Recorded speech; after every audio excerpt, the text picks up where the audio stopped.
ఈరోజు hot seat కార్యక్రమంలో రేపల నియోజకవర్గానికి సంబంధించిన మోపిదేవి శ్రీనివాసరావు ఈ మధ్య ఒక సంచలనంగా జగన్ పార్టీలో వైసీపీ పార్టీలో పెద్ద ఎత్తున వేలాది మంది కారులతో ఆయన చేరారు. అసలు ఎందుకు చేరారు ఏంటి ఆయన గురించి కొన్ని విషయాలు తెలుసుకుందాం. ఇప్పుడు ఆ రోజు 2014లో కేవలం మీ వల్లనే మీరు అక్కడ పోటీ చేయడం వల్లనే మోపిదేవి వెంకటరమణ ఓడిపోయాడు అంటున్నారు, నిజమేనా? రమణరావు ఓడిపోతానికో లేకపోతే సత్యప్రసాద్ గెలవటానికో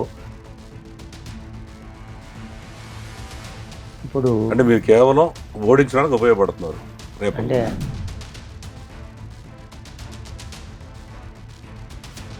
ఇక ఇప్పుడు మీ మీద ప్రధాన ఆరోపణ ఏంటంటే మీకు సత్యప్రసాద్కి అవగాహన కుదుర్చుకొని ఆయనే డబ్బులు ఇచ్చి ఈయనుంటే ఓట్లు చీలిపోతాయి, ఈ కాపుల ఓట్లు కానీ ఇవన్నీ ఈ వైఎస్ఆర్కి పడవు అని మీకు చాలా డబ్బులు ఇచ్చి మిమ్మల్ని పోటీ చేయించారంటారు. ఎన్ని కోట్లు తీసుకున్నారు మీరు?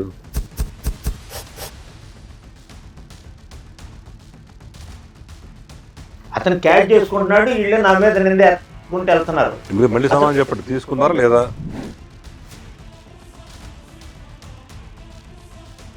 రియల్ ఎస్టేట్లో లేదా బిజినెస్ డబ్బు బాగా సంపాదించి ఒక పక్క సేవా కార్యక్రమాలు చేస్తున్నారని చేస్తూ రేపుల్లో కుర్రోళ్ళందరినీ పోగు చేసి వాళ్ళందరూ కూడా రౌడీయుజంగా తయారు చేసి మీరంటే ఒక భయభ్రాంతులు గురి చేసేట్టుగా అమ్మ మోపిదేవి బ్యాచ్ అండి వీళ్ళందరూ కుర్రోళ్ళు ఉంటారా వీళ్ళు రౌడీయుజం అన్న పేరు తెచ్చుకోరు. ఎందుకు తెచ్చుకున్న కారణం, ఎందుకు అట్లా చేస్తున్నారు మీరు? రేపల్లో యాక్చువల్గా అంటే మీ మీద ప్రేమతోనా భయంతోనా? మీరు ఎక్కడో రేపల్లో ఉంటున్నారు, మీరు బెజవాడలో గుంటూరులో పెద్ద పెద్ద పేరున్న రౌడీ షీట్స్ కానీ లేదంటే సెటిల్మెంట్ చేసే గ్యాంగులతో కూడా మీ పరిచయాలు ఉన్నాయి లేవా?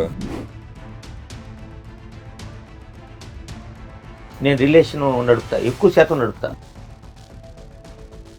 ఎంత అమాయకంగా చెబుతున్నారు మీరు. లేదు నాతో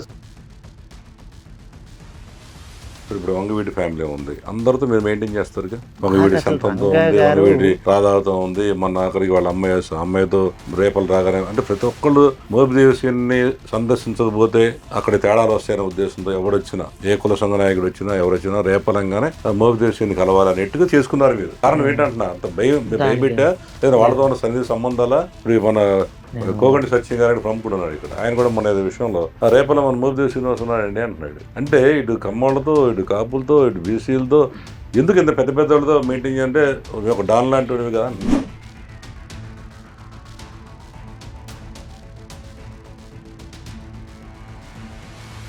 కుటుంబ విధానం అంటే మెగా ఫ్యామిలీ. ఆ ఫ్యామిలీ కూడా రంగా గారి తర్వాతే, రంగా గారితో సమానం అయితే ఆ ఫ్యామిలీ కూడా కాదు. రంగా గారి ఇష్యూని తెర మీద తీసుకురాబాక మీ రాజకీయాల కోసం మీరు రాజకీయాలు చేయండి. అంటే పవన్ కళ్యాణ్ ముఖ్యమంత్రి అయితే కాపులుగా సంతోషం అయితే పడతాం, ఒక కాపు కూడా ముఖ్యమంత్రి అవ్వాలి అని. సూటిగా చెప్పండి, రంగా గారిని వంగవీటి మోహన్ గారిని చంపింది ప్రధానంగా ఎవరని మీరు అనుకుంటారు? ఏమండి వాళ్ళ మాట తప్పడానికి లేదండి.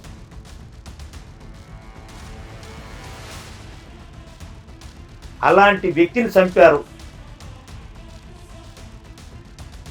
పవన్ కళ్యాణ్ గారు సమానం చెప్పలేరు, ఎట్లా చెప్పగలుగుతారు? ఆయన తెలియదు కదా, రంగా గారు గురించి ఆయన తెలియదు.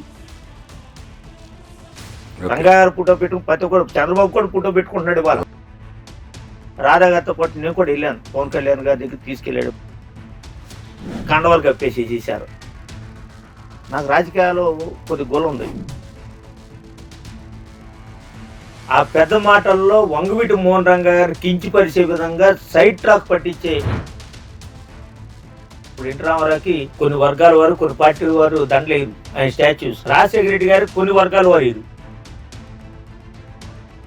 ఈ సందర్భం ఒక విషయం ఏంటంటే, నిన్న దాసరి రామోహన్ ఇట్లా ఇంటర్వ్యూలో ఏం చెప్పాయంటే, అసలు పవన్ కళ్యాణ్ గారు డిప్యూటీ సీఎం అయిన తర్వాత ఒక్కసారన్న రంగా గారు జయంతి కానీ వర్ధంతి కానీ కనీసం ఫోటో కన్నా దండేశాడా? ఎంతవరకు పవన్ కళ్యాణ్ గారు రంగా విగ్రహం దండేసిన చరిత్ర ఎక్కడ ఉందో చూపెడుతుంది అన్నాడు. నిజమేనా? అది నమ్మచ్చా? ఏ లేదా ఆయన డిప్యూటీ సీఎం అయిన తర్వాత? తెగల వారీగా రెడ్లు రాజకీయం చేస్తున్నారు, రెడ్డి చేసేది కమ్మోరు రాజకీయం చేస్తున్నారు. మనం చేయలేక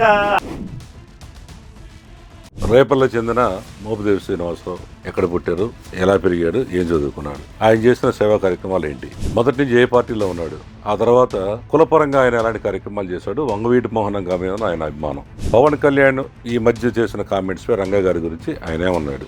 అసలు వైఎస్ జగన్మోహన్ రెడ్డి పార్టీలో భారీ ఎత్తున చేరడానికి ఆయన కారణాలు ఏంటి, జగన్మోహన్ రెడ్డి ఈయన్ని ఎంత కొన్నాడు, రాబోయే రోజుల్లో ఆయన విధి విధానాలు ఏంటి, పూర్తి వివరాలు తెలుసుకోవాలంటే ఈ hot city with MSR with Mopidevi Srinivas తప్పకుండా చూడండి. Don't miss it.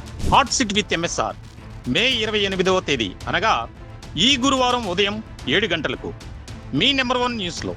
Don't miss it.